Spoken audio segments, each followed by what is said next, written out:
నమస్కారం. నేను చందు. వాయుసేనలో అగ్నివీరులవుతారా?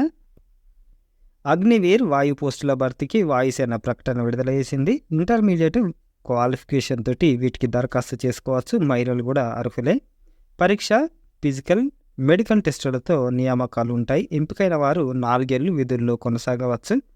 తర్వాత వీరిలో 25% మందిని శాశ్వత ఉద్యోగంలోకి తీసుకుంటారు. మిగిలిన వారు సర్టిఫికేట్, ఆర్థిక ప్రోత్సాహాలతో వైదొలగాలి. వీరికి కార్పొరేట్ సంస్థల్లో అవకాశాలుంటాయి. అగ్నివీర్ వాయు 2025 సెకండ్ నోటిఫికేషన్కి సంబంధించిన ప్రకటన వివరాలు ఇట్లున్నాయి. ఆర్మీ, నేవీ, ఎయిర్ ఫోర్స్ ఈ 3 అగ్నిపథ్ స్కీమ్లో భాగంగా అగ్నివీర్ పోస్టులను దాదాపు ఏటా 2 సార్లు భర్తీ చేస్తున్నారు. అయితే వీటిలో ఎయిర్ ఫోర్స్లో అగ్నివీర్ వాయు ఉద్యోగాలకు ఎక్కువ మంది ప్రాధాన్యం ఇస్తున్నారు. తాజా నోటిఫికేషన్ 2025 సెకండ్ ఇంటెక్కు చెందింది. ఇందులో సైన్స్, నాన్ సైన్స్ విభాగాల్లో ఉద్యోగాలున్నాయి. సైన్స్ విభాగంలో దరఖాస్తు చేసుకున్నవారు కావాలనుకుంటే నాన్ సైన్స్ ఖాళీలకు కూడా పోటీ పడవచ్చు. ఇందుకోసం ప్రత్యేక పరీక్ష నిర్వహిస్తారు. అర్హతలు, క్వాలిఫికేషన్: సైన్స్ విభాగానికి మ్యాథ్స్, ఫిజిక్స్, ఇంగ్లీష్ సబ్జెక్టులు ఇంటర్లో చదవాలి. 50% మార్క్స్ తోటి పాస్ అయి ఉండాలి. లేదా నిర్దేశిత బ్రాంచ్లో 3 ఏళ్ల డిప్లొమా కోర్సు 50% మార్క్స్ తోటి పూర్తి చేయాలి. లేదా ఫిజిక్స్, మ్యాథ్స్ సబ్జెక్టులతో 2 ఏళ్ల వొకేషనల్ కోర్సులో 50% మార్క్స్ పొంది ఉండాలి. ఏ విద్యార్హతతో దరఖాస్తు చేసుకున్నప్పటికీ 10 ఇంటర్, డిప్లొమా, వొకేషనల్ ఎందులోనైనా ఇంగ్లీష్లో మాత్రం 50% మార్క్స్ తప్పనిసరి. నాన్ సైన్స్ పోస్టులకు ఏదైనా గ్రూప్తో ఇంటర్లో 50% మార్క్స్ పొందినవారు అర్హులు. లేదా 2 ఏళ్ల వొకేషనల్ కోర్సులో 50% మార్క్స్ తోటి పాస్ అయి ఉండాలి. ఏ అర్హతతో దరఖాస్తు చేసుకున్నప్పటికీ 10 ఇంటర్, వొకేషనల్ ఇంగ్లీష్లో 50% మార్క్స్ ఖచ్చితంగా అవసరం. ఎత్తు: అన్ని విభాగాలకు పురుషులు 152.5 సెంటీమీటర్స్, మహిళలు 152 సెంటీమీటర్స్ ఉండాలి. ఎత్తుకు తగ్గ బరువు అవసరం. ఊపిరి పీల్చినప్పుడు, వదిలినప్పుడు 5 సెంటీమీటర్స్ వ్యత్యాసం తప్పనిసరి. పురుషులకు ఛాతీ విస్తీర్ణం 77 సెంటీమీటర్స్ అవసరం. ఎంపిక: 3 దశల్లో నిర్వహించే వివిధ పరీక్షలతో నియామకాలు చేపడతారు. ఫేజ్ 1: ఈ పరీక్షను ఆన్లైన్లో నిర్వహిస్తారు. ప్రశ్నలన్నీ ఆబ్జెక్టివ్ తరహాలో వస్తాయి. ప్రశ్నపత్రం ఇంగ్లీషు, హిందీ మీడియంలో ఉంటుంది. సైన్స్ సబ్జెక్టులకు పరీక్ష వ్యవధి 1 గంట. ఇంగ్లీష్, మ్యాథ్స్, ఫిజిక్స్ల నుంచి ప్రశ్నలు అడుగుతారు. నాన్ సైన్స్ వారికి పరీక్ష వ్యవధి 45 minutes. English, reasoning, general awareness అంశాల్లో ప్రశ్నలుంటాయి. సైన్స్, నాన్ సైన్స్ రెండింటికి దరఖాస్తు చేసుకున్న వారికి పరీక్ష 85 నిమిషాలు ఉంటుంది. English, maths, physics, reasoning, general awareness నుంచి ప్రశ్నలు వస్తాయి. అన్ని పరీక్షల్లోనూ ప్రతి ప్రశ్నకు 1 మార్కు, అలాగే తప్పుగా గుర్తించిన ప్రతి జవాబుకు 0.5 మార్కు కోత విధిస్తారు. నెగిటివ్ మార్కింగ్ ఉంది కాబట్టి మనకేమేమి వచ్చో అవే పెట్టాలి.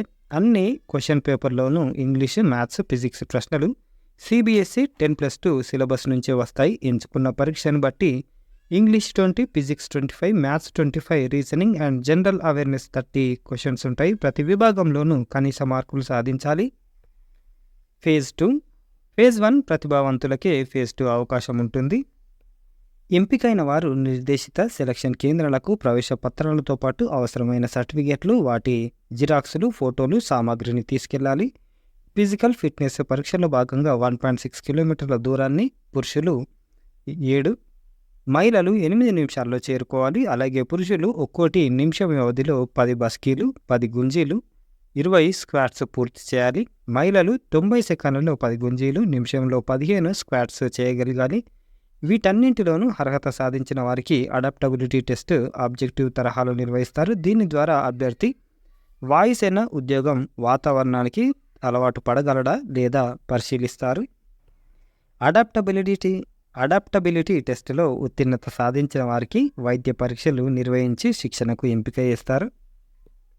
ప్రోత్సాహకాలు: అగ్నివీర్ వాయులో అవకాశం వచ్చిన వారికి తొలి ఏడాది ప్రతి నెల 30,000 చెల్లిస్తారు. 2వ సంవత్సరం నెలకు 33,000 వేతనం ఉంటుంది. 3వ ఏడాది 36,500 అందుతుంది. 4వ సంవత్సరంలో 40,000 ప్రతి నెల పొందుతారు. వార్షిక సెలవులు 30 ఉంటాయి. ఆరోగ్య సమస్యను బట్టి సిక్ లీవ్ కేటాయిస్తారు. 4 ఏళ్ల సర్వీస్లో ఉన్నప్పుడు risk and hardship, ration, dress, travel allowance అందిస్తారు. 4 ఏళ్ల పాటు 48 లక్షలకు లైఫ్ ఇన్సూరెన్స్ కవర్ వర్తిస్తుంది. 4 ఏళ్ల సేవలకు గాను వారు పనిచేసిన విభాగాన్ని అనుసరించి అగ్నివీర్ వాయు స్కిల్ సర్టిఫికేట్ ఇస్తారు. వీరికి పింఛను, గ్రాట్యుటీ, కరువు భత్యం, military service pay, ex servicemen హోదా, ప్రావిడెంట్ ఫండ్ ఇవేమీ ఉండవు. సేవానిధి ప్రతి నెల అందుకునే మొత్తంలో 30% కార్పస్ ఫండ్కి జమ చేస్తారు. అంటే మొదటి ఏడాది ప్రతి నెల నుంచే పొందే 30,000 నుంచి 9,000 మినహాయిస్తారు. అగ్నివీర్ వాయు చేతికి 21,000 అందుతుంది. రెండో ఏడాది 23,100 వేతనం అందుతుంది. 9,900 నిధిలో జమ అవుతాయి. మూడో ఏడాది 25,550 చేతికి వస్తుంది. 10,950 నిధికి వెళ్తుంది. ఇలా నాలుగో ఏడాదికి వీరికి 28,000 నిధికి 12,000 కేటాయిస్తారు. మొత్తం 4 ఏళ్ల వ్యవధికి గాను సేవా నిధిలో 5,20,000 అగ్నివీరుని చేతి నుంచి జమ అవుతాయి. అంతే మొత్తాన్ని ప్రభుత్వం కూడా జత చేస్తుంది. రెండు కలిపి 10,40,000 అవుతాయి. దీనికి వడ్డీ కలిపి అగ్నివీర్ వాయుకి అందిస్తారు. శాశ్వత ఉద్యోగంలోకి 4 ఏళ్ల వ్యవధి పూర్తి చేసుకున్న అగ్నివీర్ వాయు ఒక్కో బ్యాచ్ నుంచి గరిష్టంగా 25% మందిని 25% మందిని ఎయిర్ ఫోర్స్లోకి శాశ్వత ఉద్యోగానికి ఎంపిక చేస్తారు. ఇందుకోసం 4 ఏళ్ల వ్యవధిలో చూపిన ప్రతిభ, సంస్థ అవసరాలు ప్రామాణికంగా తీసుకుంటారు. ఇలా సైన్స్ విభాగంలో అవకాశం వచ్చిన వారు గ్రూప్ ఎక్స్ ఫిట్టర్ విధులు నిర్వహిస్తారు. వీరికి మొదటి నెల నుంచే 33,100 మూల వేతనం అందుతుంది. నాన్ సైన్స్ అభ్యర్థులకైతే గ్రూప్ వై టెక్నీషియన్ సేవలు అందిస్తారు. వీరికి 26,900 మూల వేతనం చెల్లిస్తారు. ఈ రెండు ట్రేడుల వారికి డిఏ, హెచ్ఆర్ఏ, ఇతర అలవెన్సులు ఉంటాయి. ఎక్స్ ట్రేడుల్లోని వారు మొదటి నెల నుంచే 50,000కు పైగా, వై ట్రేడుల్లో చేరిన వారు సుమారు 45,000 శాలరీ పొందుకోవచ్చు.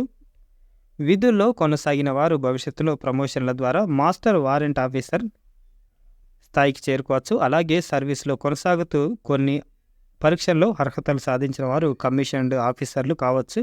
ఉద్యోగం చేస్తూనే నిర్ణీత వ్యవధితో ఉన్నత విద్య కొనసాగించడానికి కూడా అనుమతిస్తారు. పదవి విరమణ వయసు వరకు ఉద్యోగంలో కొనసాగవచ్చు. తర్వాత పింఛను, ఇతర సౌకర్యాలు కూడా దక్కుతాయి ఒకవేళ బయటకు వస్తే. 4 ఏళ్ల సేవలు అనంతరం శాశ్వత ఉద్యోగంలో అవకాశం రాని వారికి సెల్ఫ్ ఎంప్లాయ్మెంట్, ఆంట్రప్రీనియర్షిప్ నిమిత్తం బ్యాంకుల నుంచి రుణాలు మంజూరయ్యేలా ఏర్పాట్లు చేస్తారు. కార్పొరేట్ సంస్థలోనూ అవకాశాలుంటాయి. పలు సంస్థలు నియామకాల్లో వీరికి ప్రాధాన్యం ఇస్తామని ఇప్పటికే ప్రకటించాయి. 4 ఏళ్ల సర్వీస్ మధ్యలో కావాలంటే వైదొలగవచ్చు. అలాంటి సందర్భంలో వేతనం నుంచి జమ అయిన మొత్తాన్ని అగ్నివీర్ వాయుకి అందిస్తారు. ప్రభుత్వ ఆర్థిక ప్రోత్సాహం ఉండదు. మెరుగైన స్కోర్ కోసం అగ్నిపత్ వాయు CDAC.in వెబ్సైట్లో సిలబస్ వివరాలు గమనించాలి. మాదిరి ప్రశ్నలను ఇచ్చారు. మాక్ టెస్ట్ అందుబాటులో ఉంచారు. వీటన్నిటి ద్వారా పరీక్ష స్వరూపం, ప్రశ్నల తీరు గ్రహించి చదవాల్సిన అంశాలు, వాటి స్థాయి తెలుసుకోవాలి. ఇంగ్లీషు, ఫిజిక్స్, మ్యాథ్స్ ప్రశ్నలు ఇంటర్ స్థాయి వరకు ఉంటాయి. అందువల్ల ఈ సబ్జెక్టుల పాఠ్య పుస్తకాలు బాగా చదువుకోవాలి. రీజనింగ్ ప్రశ్నలకు హైస్కూల్ మ్యాథ్స్ పుస్తకాల్లోని జనరల్ అంశాలు బాగా చదివితే సరిపోతుంది. జనరల్ అవేర్నెస్ కోసం హైస్కూల్ సైన్స్, సోషల్ పుస్తకాల్లోని ముఖ్యాంశాలతో పాటు కరెంట్ అఫైర్స్ని కూడా అనుసరించాల్సి ఉంటుంది. పాఠ్య పుస్తకాలు బాగా చదివి వీలైనన్ని మాదిరి ప్రశ్నలు సాధన చేసిన వారు పరీక్షను సులువుగా ఎదుర్కోగలరు. మ్యాథ్స్, ఫిజిక్స్ విభాగాల్లో ప్రశ్నలకు ఎంసెట్ స్థాయిలో ప్రిపేర్ అయితే సరిపోతుంది. ఇంటర్ ఇంగ్లీష్ పుస్తకాల్లోని గ్రామర్ పైన దృష్టి పెట్టి వీలైనన్ని మాదిరి ప్రశ్నలు సాధన చేస్తే ఆ విభాగంలోనూ మెరుగైన స్కోరు సాధించవచ్చు. రీజనింగ్ విభాగంలో ప్రశ్నలు మరీ లోతుగా ఉండవు. గణితంలోని ప్రాథమిక అంశాలపై పట్టు, సాధారణ తర్కం ఉపయోగించగలిగితే సులువుగానే సమాధానాలు గుర్తించవచ్చు. జనరల్ అవేర్నెస్ ప్రశ్నలకు రక్షణ విభాగంలో ఇటీవల కీలక పరిణామాలకు ప్రాధాన్యం ఇవ్వాలి. క్రీడలు, అవార్డులు, విజేతలు, పుస్తకాలు, రచయితలు, నియామకాలు, ఎన్నికలపై దృష్టి సారిస్తే అన్ని ప్రశ్నలకు జవాబులు గుర్తించవచ్చు. ముఖ్య సమాచారం: వయసు 21 ఏళ్లలోపు ఉండాలి. అంటే జూలై 3, 2004 నుంచి జనవరి 3, 2008 మధ్య జన్మించిన వారు అర్హులు. ఆన్లైన్ దరఖాస్తులు జూలై 8 నుంచి 28 వరకు స్వీకరిస్తారు. పరీక్ష ఫీజు 550. దీనికి GST అదనం. ఆన్లైన్ పరీక్షలు అక్టోబర్ 18 నుంచి మొదలవుతాయి. వెబ్సైటు అగ్నిపత్ వాయు CDAC.in AV. ఇది ఈ రోజుకు సంబంధించిన ఆర్టికల్. వాయుసేనలో అగ్నివీరులు అవుతారా? లైక్ చేయండి, షేర్ చేయండి, సబ్స్క్రైబ్ చేయండి. Thank you. ధన్యవాదాలు.